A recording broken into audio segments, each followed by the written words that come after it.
trapping material on these tapes is all in the lineage coming from Bruce Lee through Dan Inosanto. The arrangement is not always the traditional Chinatown era arrangement of material, and some of the drills are contemporary drills. However, the material in all of these tapes is straight ahead from that tradition of Junfan and Jeet Kune Do. Hope you enjoy the tapes.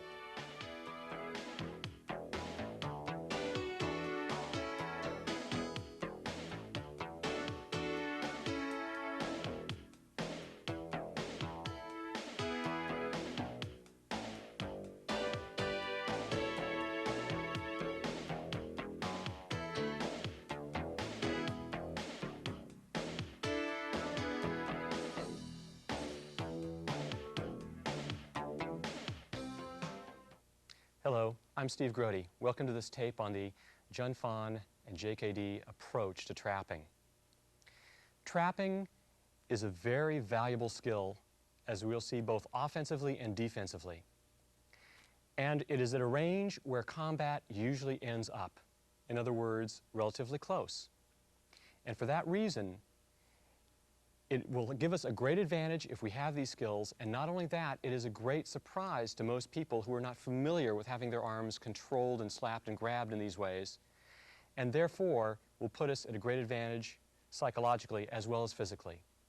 And without further ado, let's get started.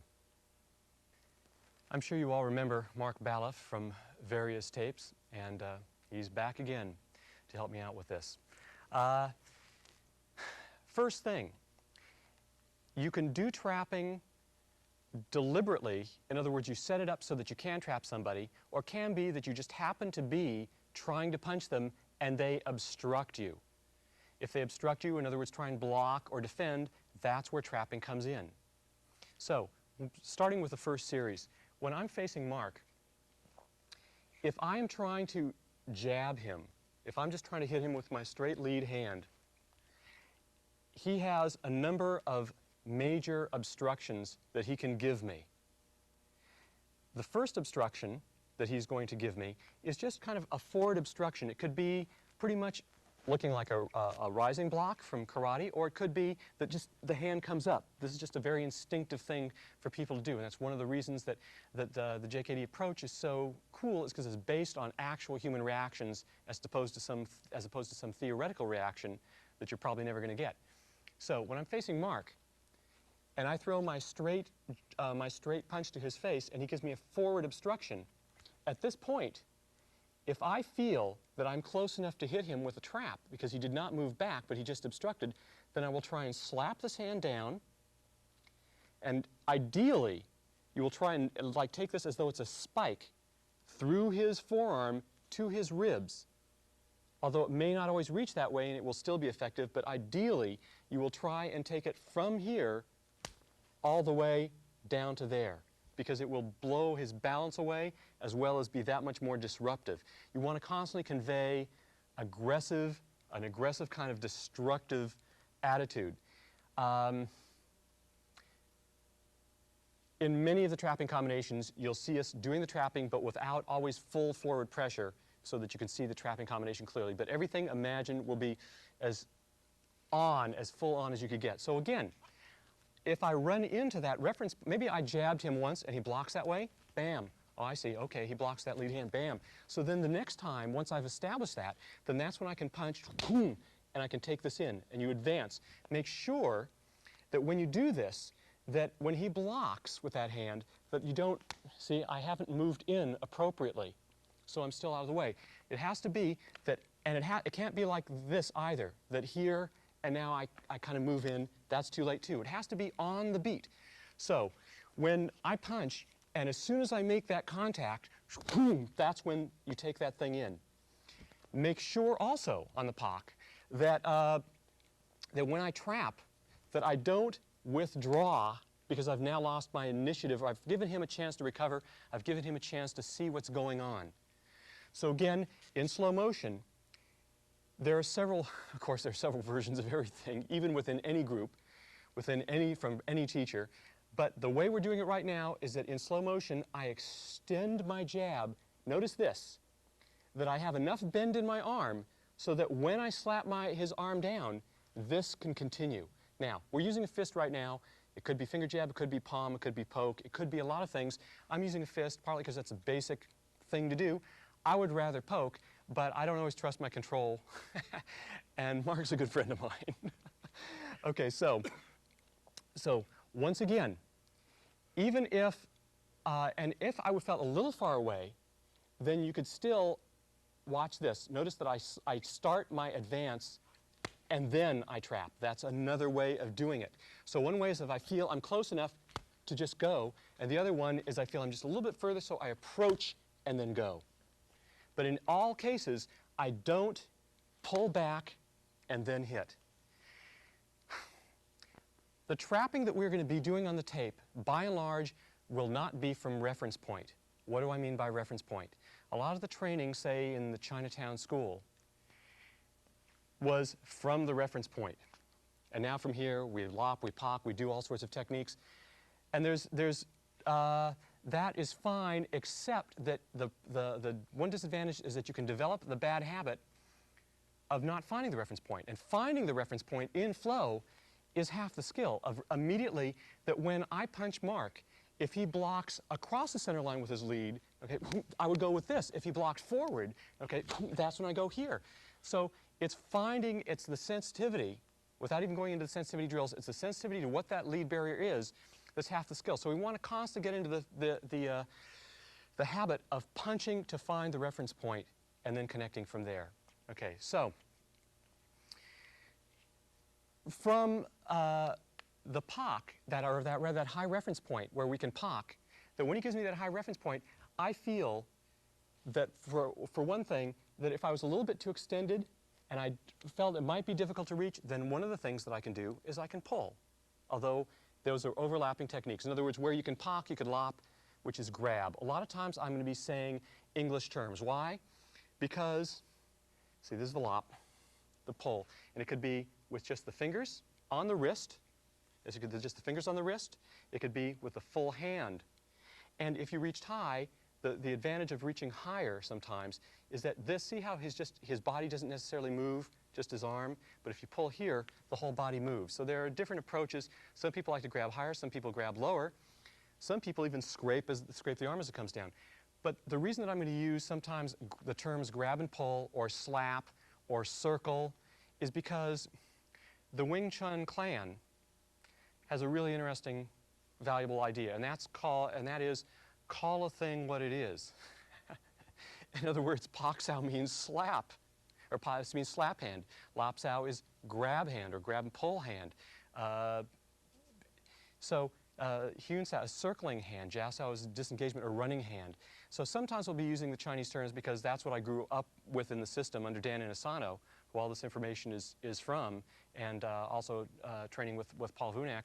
But so it's from that family that this skill comes from, so I'm used to those terms, but a lot of times I'll be translating it because it's helpful to actually call a thing what it is a lot of times. So when I punch at Mark, at this point I can also pull. Now the pull, there's several, again, versions of the pull. One of the ideals is to give this guy whiplash, so that his balance is blown away. Also, notice his left shoulder goes away, that when I punch, that his shoulder, his punching hand is now being jerked away by the momentum. Again, I'm here, I see that maybe he blocks that hand, okay, right, and there's and then I grab and pull. And again, that I want to pull this to my hip as I'm pushing into him. Whether it is, and even if it was a small lop, even see his balance is not getting blown away, but I'm still getting a hit. So you can't call that bad.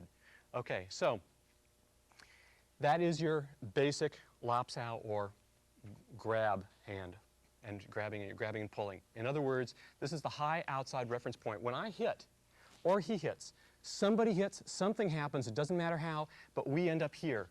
That's when we can slap. That's when we can pull. That's also when we can jiao.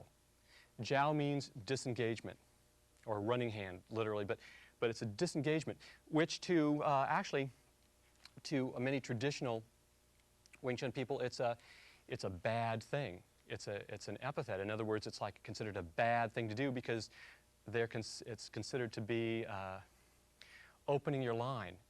To not occupy your center line is to go to a different line. You're opening yourself up. But we find in our experience, and a lot of this is influenced actually by fencing, disengagements of fencing is integrated into the JKD concept.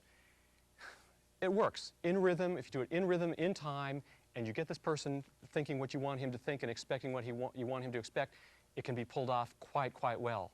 So the basic jiao from the high line is that when I run into this barrier, I just decide that maybe I see that his midline is open, and so I jiao to the midline, or I see that his rear high line is open.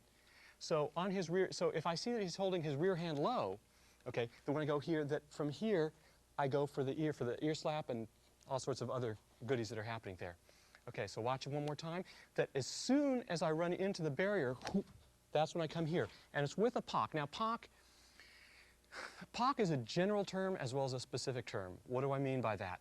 That a POC technique is that I am slapping the heck out of this aggressively. But also just a parry is also considered POC. In other words, that when I punch Mark, that if I parry, or rather if I POC too hard, which again, parry, POC, same thing, if I go too hard with this hand, then I just made him block me. So what I'm doing in this case is I'm just making sure that this does not get to my face as I disengage to hit whatever line I feel is open. So from here, see, I just trap and go there. And then we will deal with what if he blocks with this, what if he blocks with this as we go along. But that's the basic jiao. Now, again, from here, that when I punch and he gives me that forward obstruction, I can jiao low. Again, I keep in tight because if I'm right here, look at that rear hand. Bang. I'm too open for that. So again, closer is better in this case. But you're making sure that you're hiding behind your POCing parry as well as kind of crowding in behind his arm so that you are safe. Once again, I'm here and then coming in close.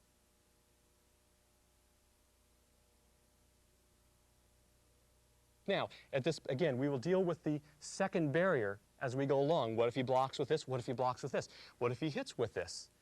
Those are all the main things that are going to happen when you trap somebody is, A, they get hit and they start to disintegrate. Their defensive structure starts to disintegrate. Follow up. B, they block you and you trap. C, they try and hit you as you're in the middle of your trap and you defend. Okay, so that is a little bit of the jiao. Let's watch that one more time where I meet that reference and I can go to the midline, I can go to the rear line, and when he gives me that obstruction, to the low line. Those are the three disengagements from high reference point, jiao sao. Now, the obstructions, the barriers that we are talking about are all very natural.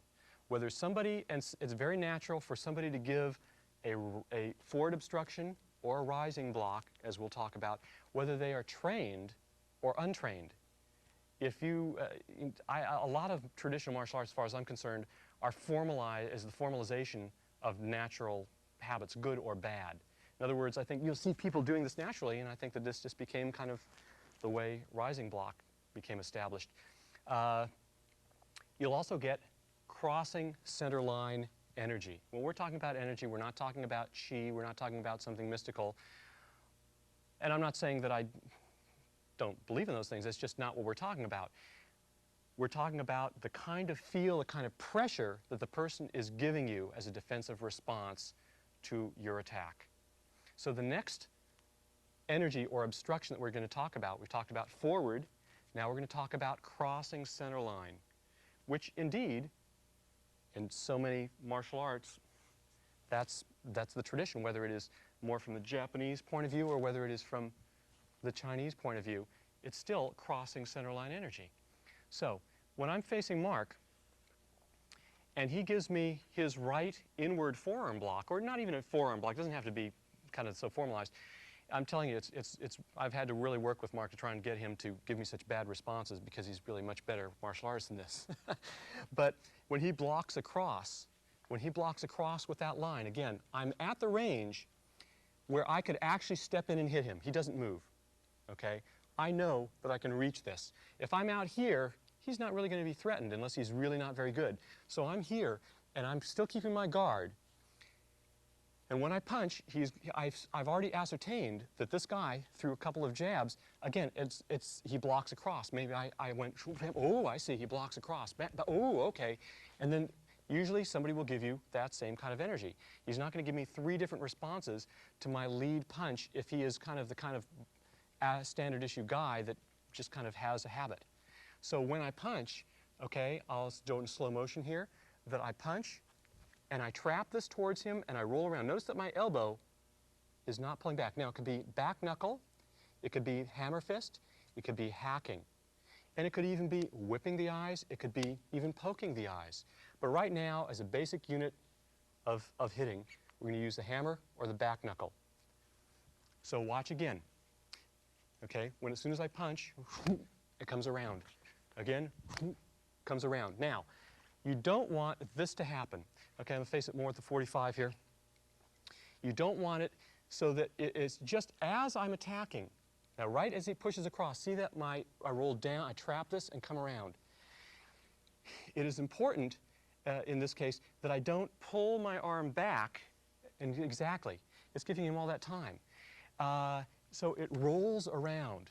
And ideally, it will be as he touches either one hair on your arm. You don't want it to be where he blocks me, and he blocks me across, bam, and now I come around. That was late. It should be that just as I punch, it comes in right here. And again, see the check. Okay, just looking down here for a moment. This is checked, because I don't want to be like this, because I've seen this happen, that, yeah, bam, I hit him, and he kicks me, and then we're both rolling around on the ground. Okay, he's holding his face, I'm holding my groin. Okay, so make sure that you check that. And there are various ways to check it, but this is our basic way that we would check when we step in here, is bang, checking right here. And right here we can go into sweeps, but that's not our issue right now.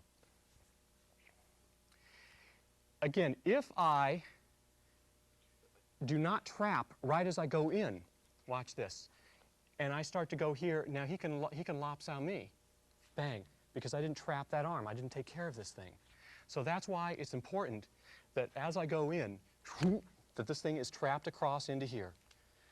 Now, there are several versions of what we're going to refer to as gua choi, or the back fist, the backhand line. This is the first one, ball and socket version. This is matched, because it's his right blocking my right. It can also be where his left is blocking across my right. And when his left blocks across my right, see, again, the elbow bends. Now, we have 2 versions here, because if there's any handle, then I will roll it over the top. If it feels like he's pairing too much with the palm, then there's no, if it's right here, and I feel that I'm just going to skim fingers, then I may hinge it. I go under and go. Again, if he gives me more of a forearm block, okay, then that's when I go over the top. Watch again. Goes over the top. I wipe this down. I keep my elbow forward. That's one of the interpretations of the immovable elbow. There are a lot of reasons, or again, different teachers say what this means, this immovable elbow, this distancing. But in this case, we're talking about that the elbow is out there, and it's the principle that this thing is not drawing back unnecessarily. Again, that when he blocks with that rear hand, and it's with his palm going straight across, I wipe this underneath. I bend the hinge, and as soon as I can clear it, I straighten the hinge. Bam, bam, okay, bam, bam. Well, that's a little bit Filipino there. Anyway, so again, if it's blocking down with the forearm, again, I just roll it and come over the top. And again, we will deal with this other hand as we go along. So, okay, before we go on, the 3 versions are 3 basic versions of the gua choi are that when he blocks across the center line with his right hand, that this traps and comes around. Okay, and if you can predict this guy, then you initiate this before he even touches you. You just get the response. Just whoop, bam, come right in here. If he blocks across with his forearm, with his left hand, then that's when you kind of roll it over the top. Again, grabbing over the top. And it can be that if he's pairing more with the hand and it's more straight across, then you wipe it underneath. That's hinge. Okay, back there. Now, on that lead barrier, when he blocks across with his right hand, if it's wide enough, we can cut. It can be called cut, buji, sliding leverage punch, a lot of things. My main concern is not a dissertation of Chinese or JKD terminology, but rather the stuff that we're trying to do. So when he blocks wide with his right hand across, that you just cut this right in here. It's trapping and it is hitting. And as we will see later, it can be dealing with that other hand. So watch one more time, that as I see that this guy blocks wide, okay, you just come here, and now you can still trap down and come back with this. But you got to hit on the way in, okay? Bang. Okay, and again, wherever you want to hit, grab temple, jaw points, side of the neck. The point is hitting something. Now, sometimes, again, we're talking about forward energy. We're talking about crossing center line energy. And there is also, very commonly, just upward energy, whether, again, it is formal or whether it is just a panic reaction, it's still going to be relatively the same kind of energy. So when I'm facing Mark, and he gives me a rising, blocking kind of energy, when that comes up, it's possible that if I have enough power, depending upon who this guy is, maybe this guy's a linebacker, I'm probably going to have to do, I would be able to do chin-ups on this arm, and I'm not going to get it down. I feel maybe I just don't feel I can get it down with a lop sow, or I feel it's too up there for me to get it down with a pok sow. That's the thing you have to just determine in the moment. But one of the things is I feel it rising, so I check it and drive this down. Now, he'll either block with the right or a block with the left. We'll deal with that. But right now, we're just talking about the lead energy and what we can do surrounding that lead energy. So again, as he blocks up, you drive this down. Again, low ribs, it could be, if you've conditioned your knuckles, then it would be chop choy. That's the term we use a lot. And again, more formally speaking, say from a system like choy foot, you see chop choy like this, executed like this, or like this, but we're using it just as sometimes ping choy. In other words, low punch, a low jab. So those are terms that are used interchangeably in a Junfan system. So when I'm punching Mark, the main thing is that I'm coming into the range here, and as I feel that rising, I check it and drop down. If I do like this, again, he can just, this hand's in the face, any hand's in the face. So you got to make sure that your defense during your trapping is tight. And we will do drills to ensure that that is the case as we go along. A few other kinds of things that we tend to run into, although those are the main energies that we're first concerned with. Here are a couple of others. That when I'm facing Mark, and his left hand just kind of rises up slightly on the inside of my hand. He's just kind of comes up. That's just an instinctive reaction that some people have, you see. Or maybe his left side kind of comes forward and that left hand rises towards me. Then, at this point, one of the things that I can do is we can jerk, jut. In other words, jut is a short snapping jerk. So from here, jut. Again, so if that is the hand that comes up, bam, jut. Again, I punch and it just jerks down as this hits. Again, I'm punching, bam, and again, whatever the deal. Also, circling hand is another one that we can use from that kind of reference point. That from when that hand comes up, okay, that you can circle and hit. Again, or it could be that when they came up that I just hit with this one because I felt that one needed to be checked or monitored. Again, so when that hand comes up, okay, bam, here, or when I punch it, okay, it circles and this one hits, and then this one can follow up hit. Now, usually we will use the Hyun-Sao or circling hand in a much more tight inside way. In other words, as against his rear barrier, but it can be used against the lead because you never know when that's going to happen. A lot of the Junfan JKD training is also my right lead to his left lead. Why? Because Bruce Lee preferred the strong hand up front even though he wanted to be able to go right or left, but he preferred the strong hand up front, which was the right hand with most people. So most of the training was right lead, whether Mark would be in his left lead or his right lead. So a little bit, later we'll show also, particularly in the defensive trapping, how we bridge in a mismatched lead. But even right now, when I'm facing Mark, that if he happens to be his left lead, that if I fire my right straight jab and he blocks again with his lead hand, that's this. That if he blocks with his rear hand, that's this.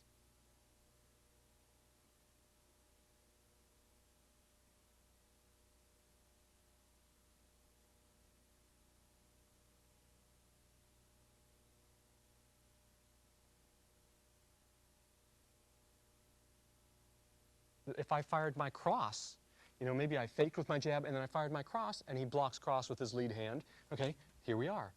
And if I went like this, if I was just slipping and I thought I could cross, but I ran into his lead barrier, so that, there's the Poxal from the cross. Again, bam.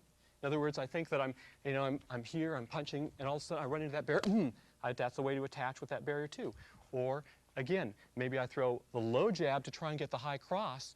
If he bends with me, as though he's defending against this, and now I throw my cross and I run into the lead barrier, there's the Lopsow. So most of the demonstration right now will be matched, but it's not can be, but it should be played with in terms of mismatched, matched, right to left, left to right, those combinations, just again, so that you have full agility with this trapping vocabulary. Now, however, let's get to some of the major low line barriers. We're back to right for right now. And the first thing is to remember when attacking the low line and gaining a low attachment. In other words, a low reference point. This is, again, high outside reference point, high inside reference point, low outside reference point, low inside reference point. This is the mismatched inside. These are reference points. In other words, a point, a position that we can refer to. That's what's called reference points. Sometimes rather than always dealing with how we get there, we'll just say what you can do from there, but that's how it gets the name reference point. So when I'm here, the first thing to remember is that when I do a low jab, that I don't do it like this. This is wrong. Okay, number one, no guard. Number two, I'm not low. Look at that. If he can put his hand straight out, then I was definitely not low. The low jab should be, number one, not so crowded that, you know, I want to be close enough to be threatening to him, but far enough away so that I have a measure of safety and I can see. Number two, that I have this guard up really tight. And number three, that I go so low that I'm actually almost hitting up at him, at his solar plexus, rather than down. So from here, the low jab is there. It's more like bam, here.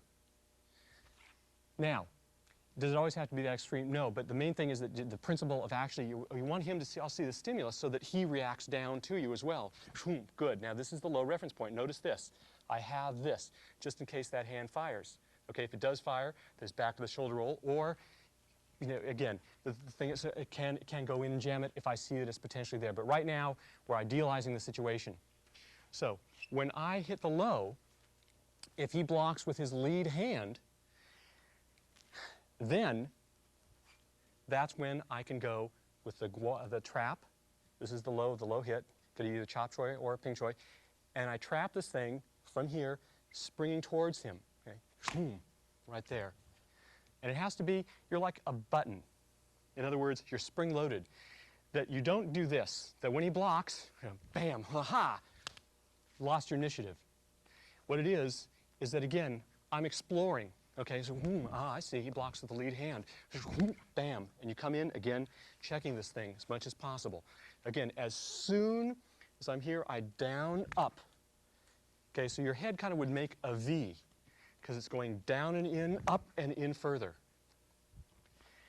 If he blocked with the rear hand, again, you're still in the same position. You don't know necessarily as that thing goes down, although maybe this guy's pretty predictable. He keeps doing the same thing. He blocks with the rear hand. Bam, oh, okay, blocks the rear hand. Bam, blocks the rear hand. Oh, good. So he blocks with the rear hand, check this lead hand, and even hide behind it, and disengage or jow, bang, up to the high line. It's going to be slap, Again, grabbing can be hooking behind the neck into the headbutt, but the main thing is you're getting your hand up to his head. Again, he blocks that rear hand. Okay. Ideal is that he doesn't block it, but that you actually move just as he's getting there, because he's going to be that much more behind your beat, that much more surprised, disturbed by what I thought I was blocking. Oh, it's up here. So you don't want this, that when he blocks it, you know, bam, oh, wham, I've lost my beat. So I'm here, there it is. It's right here, keep this one here. You could be here, it could be here, but just make sure, in slow motion here, that you don't go here. Because, luck out. So you have to make sure, you can't just assume this guy, even if he's been defending, sometimes at a moment of panic, he'll just suddenly fire back, so keeping the defense tight. Remember that this can also be, just not going to do this with everything, but we're going to demonstrate again from mismatched lead. If Mark is in his basic left side forward boxer's lead, that if I throw my low cross, see, I try and get his attention here, now I low cross. If he blocks with that lead hand, I should, there we are. Again, distract, go right here, and again, kind of going to the outside. I don't necessarily want to be just right in front. So bam, see the low cross, see I go to the outside here, gain a measure of safety. One more time, so, bang, right here. Now, it could be, though, that he blocks with the right hand. So again, out here, a distraction, he drops the low hand, and I check this here, and again, jow, slap the ear, grab, etc. Again, fake it, go, and it comes right up here. So that's just an example, again, of how that can be used in that mismatched lead.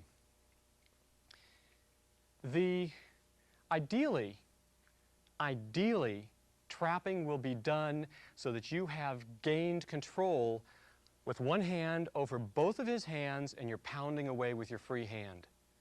That's the ideal trapping situation. Both those hands tied up against his chest or somewhere, and this hand is going bam, bam, bam.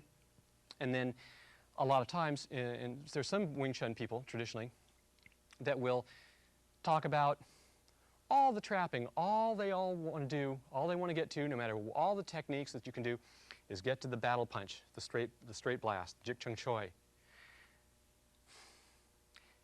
And indeed, that's a really good thing to do. Sometimes the structure, the concept though in the JKD tradition is that somebody's not always going to give you that energy. So be able to lock, grapple, sweep, throw, elbow, go back into kicking, or whatever technique will fit the situation. That's the important thing, is to be able to have something, because as good as a straight blast is, it's not going to fit in with all people at all times, as good as it is, and it's very good. So before we go to trapping the rear barrier and having that ideal of having both hands trapped, you can still follow up from the lead one. In other words, that when I'm facing Mark, and if I punch, let's say using that low punch trap as the entry, if I was here low, and I really rocked his world, okay, if he didn't have his hand up here and if those hands kind of came down, then this is when we start to blast. Or this is when it's possible that when he gives me the forward obstruction, that this bam, bam, bam, at the elbow, headbutt. It's possible that you don't need to trap a rear barrier. There may not be a rear barrier. That it's important to remember that when he blocks across with his right hand, that wham, and if that was a finger jab, and bam, bam, you know, going, gone, perhaps, you may not need to worry about the rear hand. In other words, it would be a mistake that if I punched Mark and he gave me the forward obstruction and I went bam and then said, well, go ahead, block with the other hand now. That would be foolish. So in other words, as soon as I gain some kind of attachment and then I trap successfully, if I really hit him, wham, bam, and I could follow up, then that would be fine. The follow-up, again, could be that when he gives me that left cross block, okay, bam, and just, this is the blast. You could blast, and again, running, just charging at this guy, keeping your balance, but charging at this guy, chest, throat, chin if your hands are really conditioned, stay off the mouth, nose, even eye poke, but it's different people say different versions of what the blast is, but the main thing is that you're major forward pressure, and just that again, that keeping him right in place here, that this is the this is the image that you want of the straight blast, that you are bearing down on this guy with such this barrage of punches that it's just kind of blowing him away. But it's also possible that when he blocks, let's say, with that lead cross energy, that whoop, bam, overhead, uppercut, okay, whoop, bam, hook, that you go back into your punching combinations or your elbowing combinations. And it's also possible from any of these that you can go to more sophisticated maneuvers that we're not going to go into in the greatest detail, but we'll mention here it's really important. In other words, that when he gives me the forward obstruction, for example, again, this is talking about follow-ups now, if you felt that you could follow up without having to deal with a rear barrier. When he gives me the forward obstruction, I lopsow, and I felt that I distracted him. Oh, okay, I can go to the figure 4. So you can lock. Okay. Again, the same thing here is that when he blocks low with his lead hand, and I trap a pot, bang, that maybe I can go to the downward arm bar. So you can go to different locks. We're not going to go into the greatest detail with that, but just saying that that is a possibility. We can also say that when he gives me the forward obstruction, and I'm here, and a poxow, that this is also where you would sweep. The sweeps are all right there. That when he gives me the, again, the lead cross barrier kind of obstruction, kind of energy, that when I go to here, if I need him, then again, this is where your different sweeps are. So that's all the kind of the category of follow-up. There are sweeps, there are throws, there's just the hitting. The main thing is you're trying to do the most efficient, aggressive thing at the moment.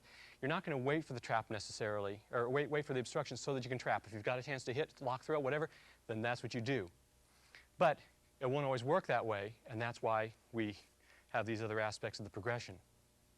The meat of a lot of trapping progressions, the heart of it, is trapping both hands, although we'll see that there's a lot more than that, a lot of issues to be concerned with. But we're going to start to get into the second obstruction. Sometimes we call it the rear barrier, but a lot of times it's not necessarily the rear barrier because the lead barrier can obstruct twice, as we'll be going into. But first, let's talk about the main second obstructions that will occur. That, for one thing, if this one obstructs this way, it can obstruct back the other way. If it obstructs this way, it can obstruct back that other way as a second barrier. And then we have just, it gets held. In other words, your slap hand was against somebody that was just too strong or ready for you and it just froze there. That's also a second barrier. And then we have the rear hand. The main rear hand energy that you're going to get is that once this is trapped one way or another, that you're going to get crossing center line, which is very common because that's a panic reaction. All of a sudden somebody slams your hand down and that fist comes flying through. Whoa! That's the average person's reaction, is to overblock because they're trying to survive. They're not going to give some refined little, scorpion energy fists kind of thing. They're going to be blocking to save their face. There's also holding center line energy for a more sophisticated, trained person. And there is also coming up and out, kind of some people's hands, sometimes as a slap down, this hand was down, and they will bring this up. And it may be really blocking out, or it may kind of coming from the up and the inside to the center line, slightly holding center line from the inside. So let's start to get into some examples of how these things are actually applied, these principles of understanding this second barrier.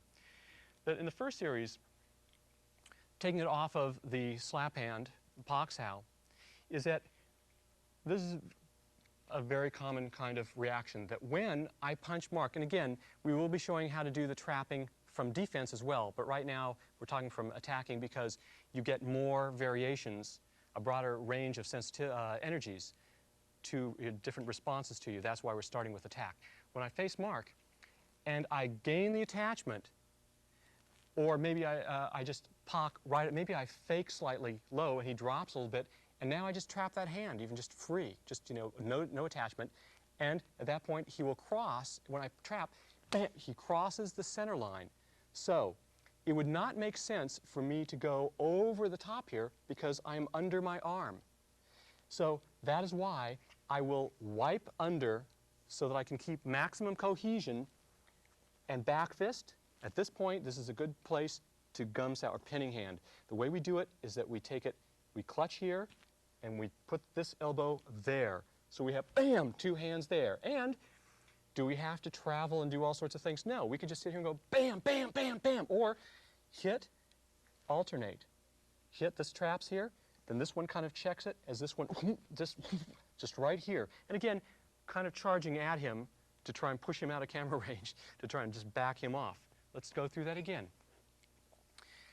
That from here, that again, it was just to show a variation of an example, because we're going to review all the different variations of pock or slap hand, because there are a lot.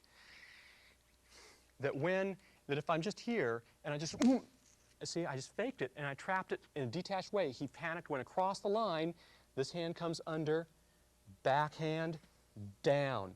Whether you alternate or just went here and then decided to just pin this to his chest with a straight blast, that's up to you.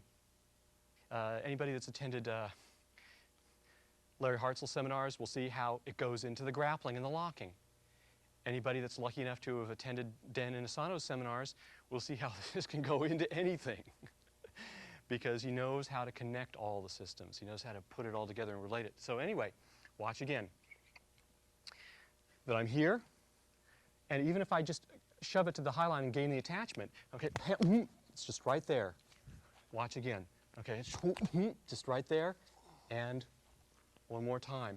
That it's right here, trying to keep it tight, and then back down into your gum sow, your pinning hand. It could be that when he blocks you across, that you also decide that there's an opening on the other side. In other words, that when I punch, okay, and I gain the attachment to pock sow, when he blocks across, it could be that he blocked so far across that I'm thinking, oh heck, I have a straight shot there. So you just put this in there. Now again, you put that in there as this comes back.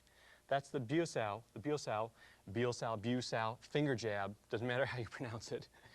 And then from the biosao, you either lop and hit, and then pock and hit, or it could be that when I punch and I gain the attachment, pang, that I bu, and I didn't quite make it, but I pock and then I lop. Again, that when I'm here and if that hand feels like it's a little bit low or whatever, I can just maybe just take him by surprise because I see, oh, this guy's not punching at me. And I just right there. And this comes in here to either pull and then trap and then knee and then headbutt.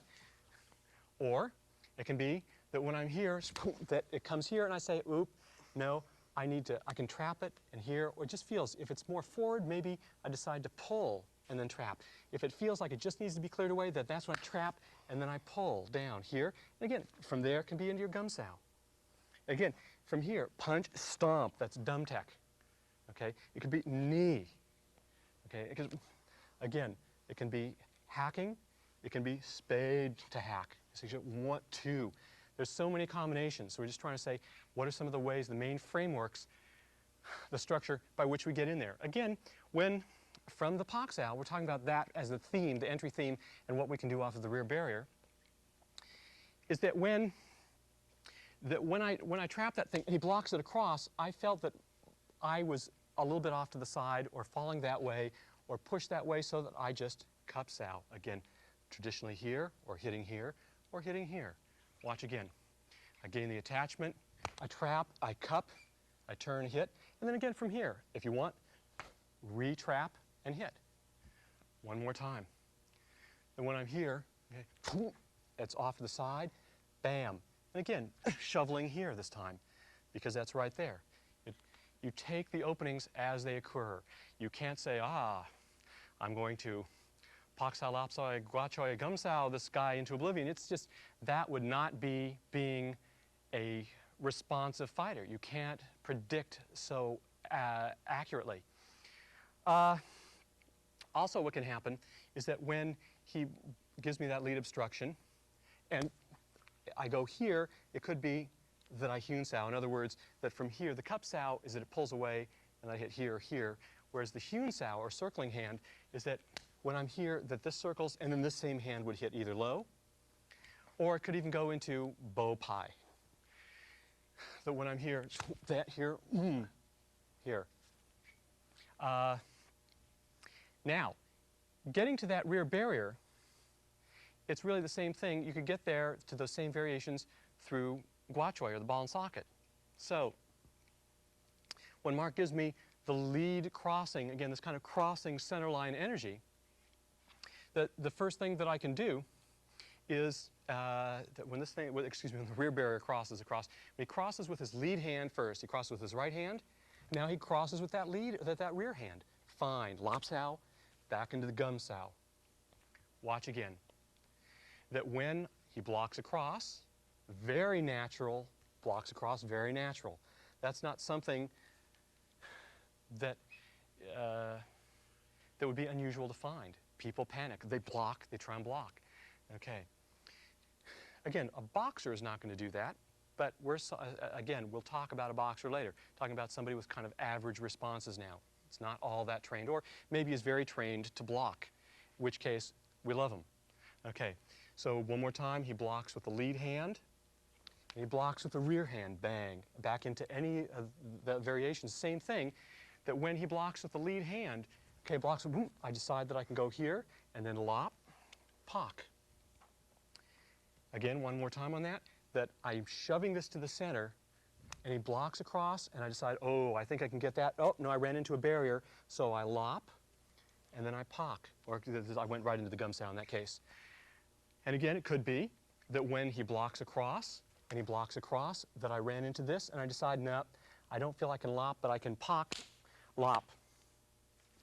So that's that variation. And that when he blocks across, again with that lead barrier, and it blocks it out, whoop, I come back to here with the cup sow, or he blocks across, and I go into hewn sow, and it could again go down to the groin. Okay. And at that point, again, how it all attaches, when I go for the groin, he may block with the right hand. So I come back up here, blocks with the left hand. That's when it comes across. That's where we're going to continue this and see how it all fits together into a flow. Now, at the risk of being repetitive, we're going to take the same rear hand series from the ping choi, from the low hit. Because we could just say state principle. We could state a principle and say, any way you get to this rear barrier, you can use these techniques. But it turns out in our experience that you really need to take people through the variations, or else they don't end up usually applying the variations, the principle, loosely by themselves. So that's why we're going to really try and take it through a lot of the major variations. So when I'm facing Mark, and I enter with the low hit, and he blocks with the lead hand, and it could be that I enter with a low hit, and then I come up and he crosses center line with that rear hand. Bang. Back up to here, etc. It could be, too, again, coming from the low hit, but via the high hit, via the chop choi. In other words, he gives me the holding center line energy with the lead hand, or kind of rises. So I decide to drop this down, and if he blocks with the lead hand, I come back up. Okay, and I decide to go cup sow. It could be, again, that I just attack low and he blocks with that hand. So this is from coming up here, bang, and he blocks across, and that's why I go here. Pock lop, or, again, I'll take it from the high line first. I go high line to low line, back up into, okay, poke. I didn't make the poke, so I lop, pock. And then again, it can slide to gum sow, or it could go right from the lop into gum sow without the pock sow.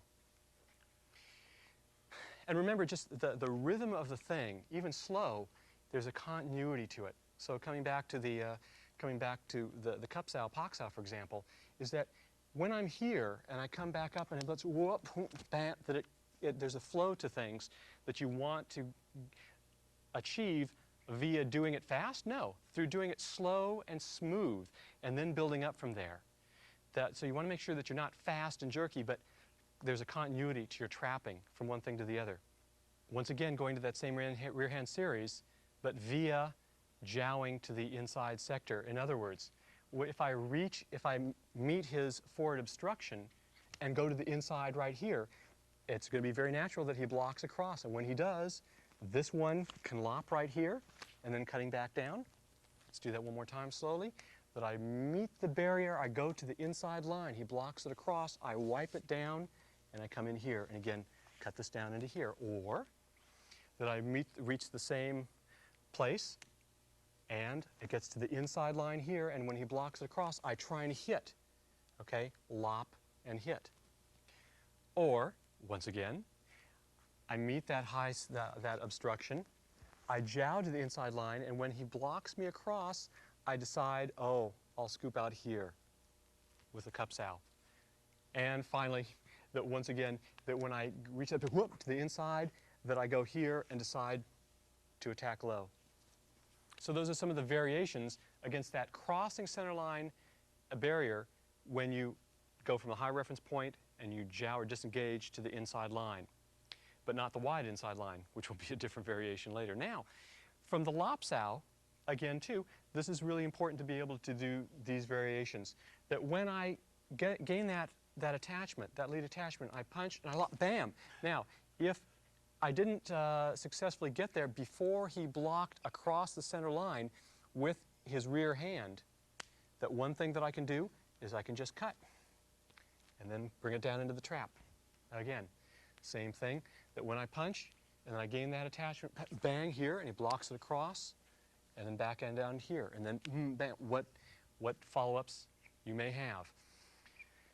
It could be that when I gain that lead attachment, and as soon as I lop, he brings that hand there, but I feel that when he blocks that rear hand, that I don't quite have a straight shot with my right, so I pull back slightly with my left, and I trap forward with my right, and then I come in here. Watch again. That when I gain the attachment and I pull, that he blocks across with that hand, and so I trap it down to just make sure that it clears, and then comes back in here. It's different energy than rolling around ball and socket style. And that's why we're pulling it straight back. It could be that when his rear barrier blocks more in the center of my, kind of comes out a little bit further, that when I punch and I lop, that when it blocks there, that because it's there, I can hewn sow, I can circle with this hand and I can lop with the same hand, and then again, pock, hit, and then back into the trap. See, at any point, you can just go into the blast if you feel that's what you have. Once again, let's do that again. That when I gain that attachment and I lop and it's there, I just hewn over the top to a pull, and then down into the trap or down into the gum sow of both hands. This is the ideal situation here now. It can be that when I punch and I gain the attachment and I pull and he blocks across, that I can hewn, but then I decide to hack, okay, or the fox owl. Again, that when I gain that attachment and I lop and it blocks across, I hewn, but then I decide I need to go over here before coming back into, again, further follow-ups. And I also can do what we sometimes refer to as a small disengagement. Although we don't prefer that as much because sometimes it feels like you're losing a beat, but there's a time when it feels like the right thing to do. And that's that, once again, that when I'm here and I gain the attachment and I pull and he blocks across kind of a little bit sort of mid-forearm, that I just disengage under with that hand and I lop. Or that when I punch and I pull, bang, and I disengage, and if it feels like it's still obstructing my line slightly towards me, then you will pock or slap. So watch one more time.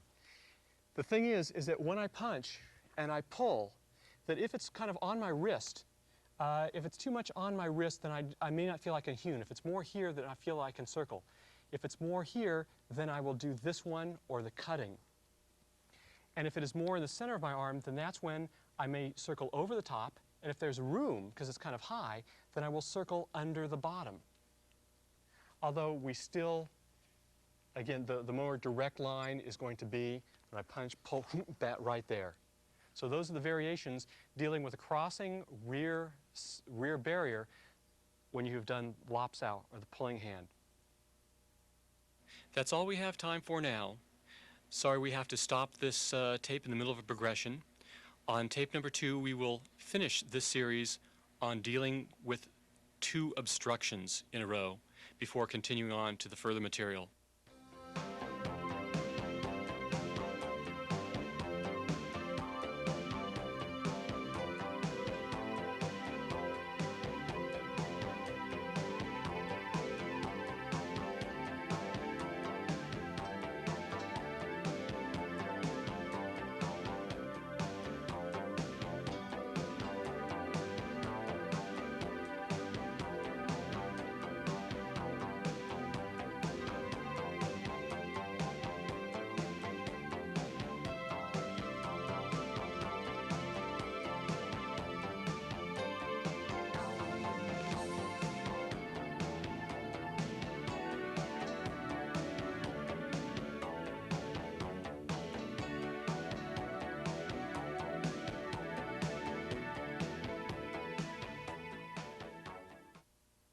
Unique Publications has been a leader in martial arts instructional books for over 20 years, with more than 70 titles covering forms as diverse as the Filipino martial arts, Taekwondo, Judo, Aikido, Kung Fu, Karate, Tai Chi, Ninjutsu, and Jeet Kune-do, and books on legends like Benny the Jet Urquidez and Bruce Lee. You're bound to find the martial art that works best for you. Now you can find the same quality you've come to expect in the Unique Publications video collection.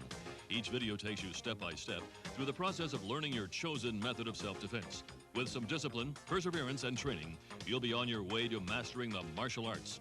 To get your free catalog of martial arts books and videos, call 1-800-332-3330. Take that first step toward your dream. Pick up the phone.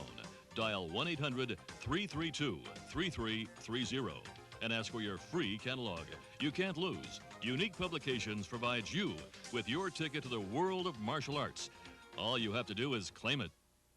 Keep up with the fast-paced world of the martial arts with Inside Kung Fu and Inside Karate, the finest martial arts magazines available, jam-packed with news, interviews, techniques, health tips, history, self-defense methods, and much, much more. The only way to stay on top of the ever-changing martial arts world is to subscribe now, for yourself or as a gift. Order today. Save over 40% off the newsstand price. Call 1-800-877-5528. Visa and MasterCard are accepted.